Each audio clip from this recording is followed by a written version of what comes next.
Hello प्यारे बच्चों, एक प्रश्न आपका यहीं से भी आ सकता है कि कैसे करें कहानी का नाट्य में रूपांतरण, यानी कहानी को नाटक में परिवर्तित करने के लिए हमें क्या क्या करना पड़ेगा वह हमें पता होना चाहिए। क्योंकि सबसे पहले हमें समानता के बारे में पता होना चाहिए, फिर हमें उसको किस प्रकार से कहानी को नाटक में परिवर्तित करें वह हमें समझना चाहिए। तो ध्यान से समझना बच्चों, पहले समानताएं कौन सी यह देखते हैं, फिर हम उनमें अंतर देखते हैं, फिर हम उस कहानी को नाटक में परिवर्तित करके देखते हैं। तो एक प्रश्न यहाँ से 100% आ सकता है। तो कहानी और नाटक में समानता यह होती है, कहानी और नाटक दोनों में एक कहानी होती है, पात्र होते हैं, परिवेश होता है, कहानी का क्रमिक विकास भी होता है, संवाद भी होते हैं और द्वंद्व भी होते हैं, चरम उत्कर्ष भी होता है, यानी यह सब इसमें समानताएं पाई जाती हैं। लेकिन फिर भी हमें इस तरह हम देखते हैं कि नाटक और कहानी आत्मा के कुछ मूल तत्व एक ही होते हैं। यह अवश्य कि कुछ मूल तत्व जैसे द्वंद्व नाटक में जितना और जिस मात्रा में आवश्यक है उतना संभव कहानी में बिल्कुल भी नहीं है। यह अंतर भी है और ये हमारी समानता है। अब कहानी को नाटक में रूपांतरित करने के लिए सबसे पहले कहानी की विस्तृत कथा वस्तु को समय और स्थान के आधार पर विभाजित किया जाता है और फिर उसे कथा वस्तु उन घटनाओं का लेखा जोखा जो कहानी में घटती है उनको तैयार किया जाता है। प्रत्येक घटना किसी स्थान पर किसी समय में घटती है। ऐसा भी संभव है कि घटना स्थान समय विहीन भी हो और कहानी की कथा वस्तु को सामने रखकर एक एक घटना को चुन चुन कर निकाला जा सके। क्योंकि यदि कोई घटना हमारे सामने नहीं है तो हम उसे लिख भी सकते हैं। तात्पर्य यह है कि यदि घटना एक स्थान एक समय में घट रही है तो वह एक क्या होगा, दृश्य होगा। और स्थान समय के आधार पर कहानी का विभाजन अनेक दृश्यों को लिखा जा सकता है। यह देखना आवश्यक है कि प्रत्येक दृश्य कथानक के अनुसार औचित्य हो, यानी उचित होना चाहिए। कथानक के अनुसार प्रत्येक दृश्य का एक केंद्र बिंदु से प्रारंभ होता है।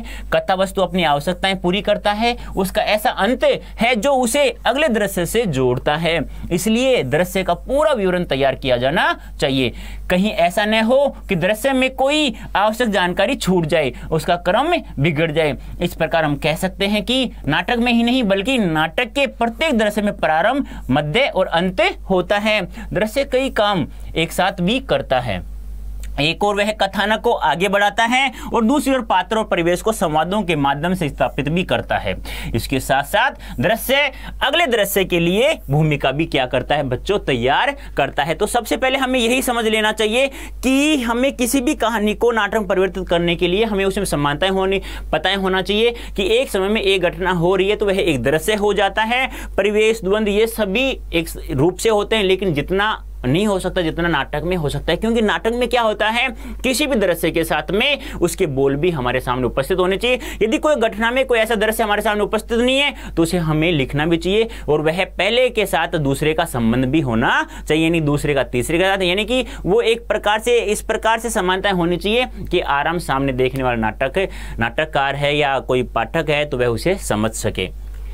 दृश्य निर्धारित हो जाने पर यह अनुमान लगाया जा सकता है कि दृश्य की सभी आवश्यकताओं को पूरा करने वाले तथा दृश्य के क्रमिक विकास को सुनिश्चित करने के लिए पर्याप्त संवाद है या नहीं। यदि पर्याप्त संवाद नहीं है तो उन्हें लिख भी सकते हैं, लिखने का काम भी किया जा सकता है। लेकिन सबसे पहली और महत्वपूर्ण शर्त यह है कि नए लिखे संवाद कहानी के मूल संवादों के साथ मेल खाने चाहिए। दूसरा महत्वपूर्ण बात यह है उनके लिखे जाने का 100% उचित होना चाहिए, औचित्य होना चाहिए। तीसरी महत्वपूर्ण बात यह है कि वह संवाद छोटे, प्रभावशाली और बोलचाल की भाषा में होने चाहिए, लंबे नहीं होने चाहिए। वरना नाटक में दृश्य के साथ साथ वो कथन भी हमारे क्या हो जाएंगे, यानी अदृश्य हो जाएंगे, हम उन्हें सही ढंग से अभिनय नहीं कर सकते।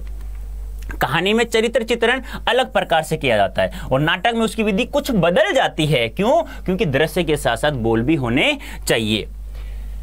रूपांतरण करते समय कहानी में पात्रों के दृश्यात्मकता और नाटक के पात्रों में उसका प्रयोग किया जाना चाहिए। उदाहरण के लिए जैसे प्रेमचंद की ईदगाह कहानी में मेले में जाते समय हामिद के कपड़ों का जिक्र नहीं किया गया, न ही अन्य लड़कों के बारे में कुछ लिखा है, परंतु कहानी में यह अनुमान लगाया जा सकता है कि हामिद नंगे पैर होगा, उसे कुर्ते में पैबंद लगे होंगे, जबकि अन्य लड़कों की कपड़े उनकी अच्छी आर्थिक स्थिति के सूचक होंगे कि वो अच्छे अच्छे कपड़े पहन होंगे, क्योंकि उनके पास बहुत सारे अच्छे खिलौनों के लेकर आए थे तो बहुत सारे पैसे भी होंगे उनके साथ में।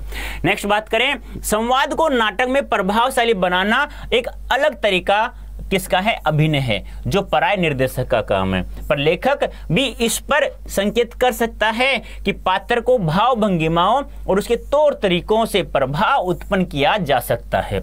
कहानी के लंबे संवादों को छोटा करके अधिक नाटकीय बनाया जा सकता है।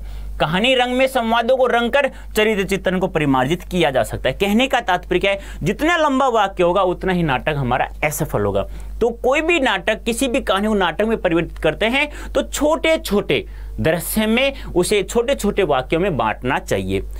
और यदि कहीं हमें किसी दृश्य के साथ कोई वॉइस आवाज सुनानी है तो उस वॉइस आवाज के द्वारा भी हम उसे, यानी कि कोई दृश्य दिखा दें, यानी कोई मान लो कोई दृश्य है, कोई मतलब मान लो हम कह सकते हैं कि कोई रेलगाड़ी आ रही है, उसकी पटड़ी है और आवाज़ नहीं सुनाई दे रही है, तो उसके बीच में हम वॉइस ओवर के द्वारा ट्रेन की आवाज़ भी सुना सकते हैं। जहाँ पे बंदूक की आवाज़ आ रही चाहिए, गोलियों की आवाज़ आना चाहिए, तो दग दग दग दग हम वॉइस ओवर के द्वारा भी आवाज़ सुनाया जा सकता है। यानी कहने का तात्पर्य क्या है, किसी भी कहानी को नाटक में परिवर्तित करते समय हमें समय स्थान का विशेष ध्यान रखना चाहिए। जैसा समय चल रहा है उसी के अनुसार उसे परिवर्तित करना चाहिए। यदि कोई घटना ऐसी है जिसमें कोई हम दृश्य नहीं लिखा गया है, कहानी में कोई कथन नहीं लिखा गया और दृश्य भी नहीं है, तो हम उसको लिख भी सकते हैं। लेकिन ऐसा होना चाहिए वह पहले जो दृश्य नया लिख रहे हैं वह कहानी के मूल जो दृश्य हैं या कहानी का कथन है उससे मेल खाने चाहिए। लंबे नहीं होने चाहिए, छोटे छोटे होने चाहिए, सरल भाषा में होने चाहिए। तो ये था बच्चों, किसी भी कहानी को नाटक में कैसे परिवर्तित कर सकते हैं। उम्मीद करता हूँ यहाँ से 1% आ जाएगा। ओके बच्चों, धन्यवाद।